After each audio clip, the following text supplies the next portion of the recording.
Hey, hey, hey, what's good? What's good? What's good? You are now watching Al Cobb Vlogs. And I have a story time about when I was a RCA. So let's get it. Man, digging back into the archives of when I was a rural carrier. Now, I told you I've been through about four positions in the USPS. And carrying was the first thing. Now, the thing about carrying, right? It is one of the most difficult crafts because people think that job of being a rural carrier is so easy. And trust me, it is not easy. It's not an easy job. So for those people that you see out there working hard, please show them love. Please, just do it for me. But all the things that go into carrying mail, delivering mail, it is not an easy job. You have to be very, very aware.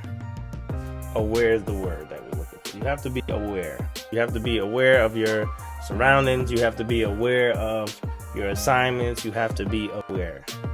Now, everybody that goes into this craft, they don't know what it takes. So the first day you get there, there's people that work there that are betting on whether you're going to make it through or if you are not. And for the most part, they can be right. But for me, they was very wrong. And I showed them why they was wrong. But it came a turning point for me one time. Because when you start, I started as a rural carrier. When you start, you don't get much days. They'll give you a little bit of training with a regular that works there. And a regular pretty much does things their way. Which everybody does things their own way. And you'll learn your own way as you go along. But doing it how that regular does it, don't even try it, because they have years and years of this experience that they know this route back and forth, inside and out, and they can run it any which way they want. So you have to take into account that you don't have those same skills when you start. When you start this craft, when you start this job, you have to take on a lot of things at once. And it feels like time is ticking like nothing. Like time is flowing like water. If you have to get in at 8, they pretty much want you out the door. Whenever they call the final call, they want you out of the door. They don't want you getting ready to pack up. They want you out of the door. Even though they call that final call, start packing your stuff. So if you start at 8, final call at 10, they want you out of there at 10:15. Truthfully, is it gonna happen? No, it is not. Okay, it's not gonna happen. Not gonna happen. You're not gonna get out of there at no freaking 10:15. But they want you as close to that final call pull down as you can get. Okay, so that is that. And we'll have more on that. But I did rural carrying for about a year and some change. And when I started around April. And when I first started, I started with about 4 people. 2 people, one person never even made it there. The other one, they was playing with their money and their name and all of that. Like, they was playing with them. So they ended up leaving. So it just was me and one other person. And we was cool. We got real cool. We looked out for each other. But the thing is, the person that I came in with, they worked already as a city carrier, so they had experience. But the thing was, they were under me on the seniority. They were giving that person way more days than they was giving me.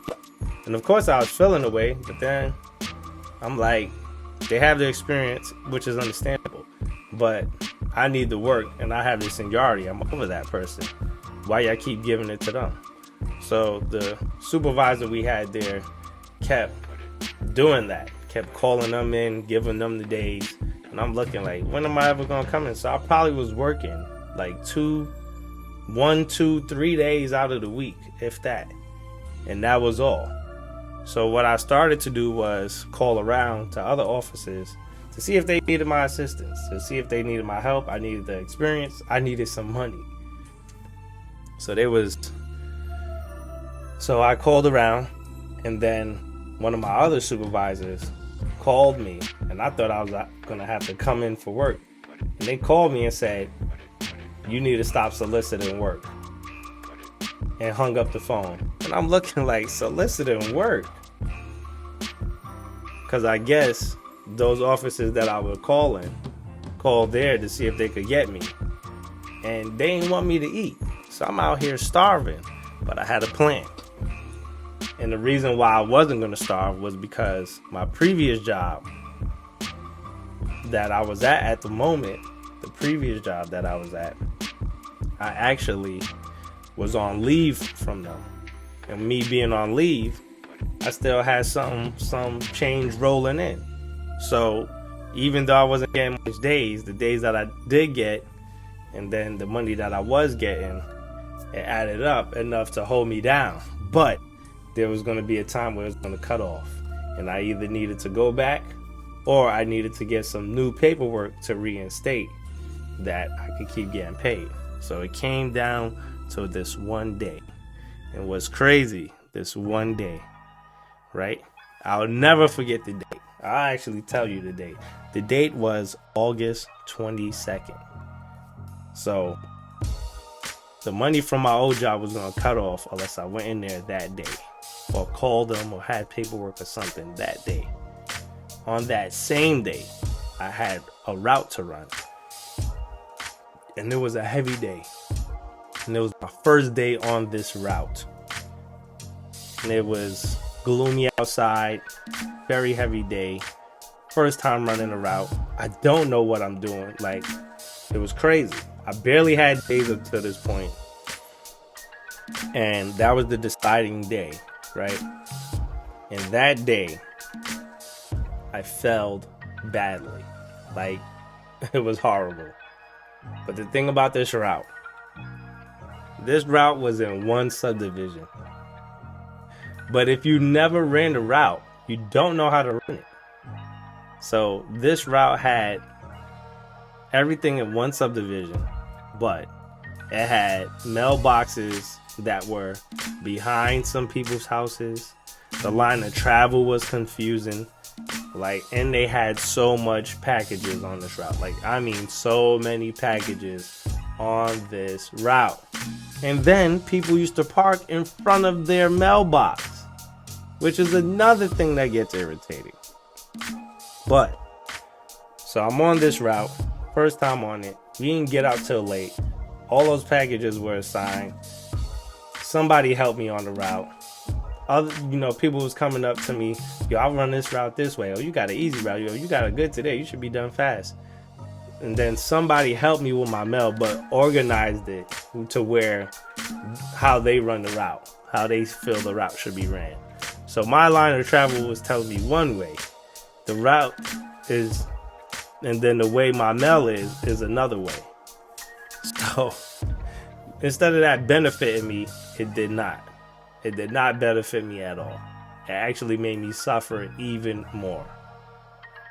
So, that day, it's about, because we have to be in by 8 o'clock, unless they call it a fail. So, they send me some help. We get out late. I'm running this route. I probably get about to row 4. And then they send me some help. And then the help comes around 7. So what I ended up doing was giving that person just a little bit. I gave him a little bit of mail. I thought I was going to finish. I was like, yeah, I'm pretty much done. You could just take this right here and I should be finished. And even with me giving that person that much, I still didn't make it.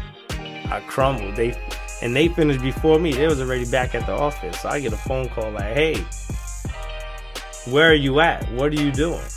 The person we send to help you is already back. Where are you at? And I'm like, I'm still out here. And they like, why? We sent you help. So I was like, man.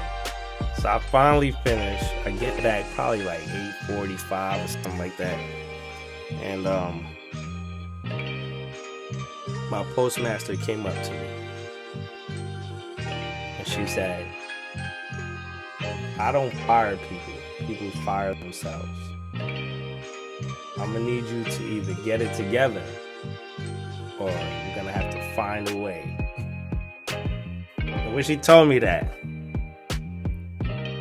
I had to go within myself and encourage myself that I am built for this and this will never happen again. And mind you, this is the same day that money was cutting off. And we was about to go into what they call peak season.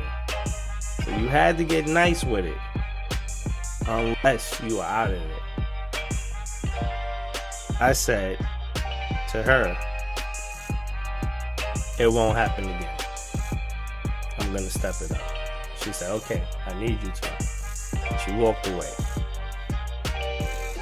And that sparked me into me putting the confidence in myself, believing in myself, and actually pushing through and actually getting better at the job. I started to do things my way. I started to learn every route that they put me on. I started to get there on time, make sure I eat while I'm in the office, and then go out and run my route. Sometimes it's so overwhelming, you don't even eat.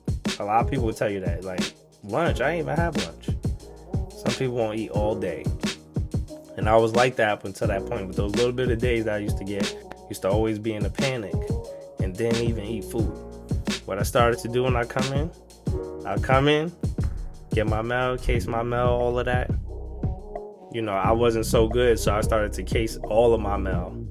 And then, even though it took longer, it would be easier for me on the street. What I started to do was case all the mail. When I pull the mail down, I started putting it like this. So I have one piece down, the other piece up. And one piece down, the other piece up. And I kept doing that all the way through. So then I'll put a rubber band this way and a rubber band this way. So then when I get out there on the route, all I'm doing is grabbing whatever's down, put it in the mailbox, boom. And then if I had a package, it would have a slip or a label in front of it. Like, you know, whatever color it doesn't, like a construction paper, cut it, put it in front of it. I had it to where if it was yellow, small package. If it was blue, it was a big package. And those are just like indications. So I had those in front, the very front. So put the mail, and then the way I used to stack my bins were, I will organize all of the mail, all of the packages, and then I'll put it to where I have A, B, and C. And then whatever row it was, I'll do 1A, 2A, 3A, 4A, 5A, 6A, you know, so on and so forth for the other two. And then all I would do is, if I have a certain amount of packages from 3 to 1, I just would put it from 3C, throw all the C's down, then all the 3B's, then all the 3A's, then I'll go to 2C, 2B, 2A, then I'll go to 1C, 1B, 1A, and have it from the bottom up in tubs. And I'll have 3 tubs on the side of me. And then all I have to do is, when I had that yellow label to remind me, just look down, grab it, scan it, boom, put it in the mailbox. If it didn't fit in the mailbox, pick up the mail, put the mail in the mailbox, and then go to the door, then scan it, because you have to scan at the point of where you at. So, and that pretty much sums up, though, what you have to do, what the job tells you to do. And that was my challenge, and that was the way I pushed through. I had to organize myself and get myself to where I felt comfortable running these routes. And at first it was difficult, but with that process and with that mindset that I had, I actually became better at running routes. Even if it was a new route, I still would figure it out, and I was good. I actually became so good at doing it that I actually was the best one in there. And people will not admit it.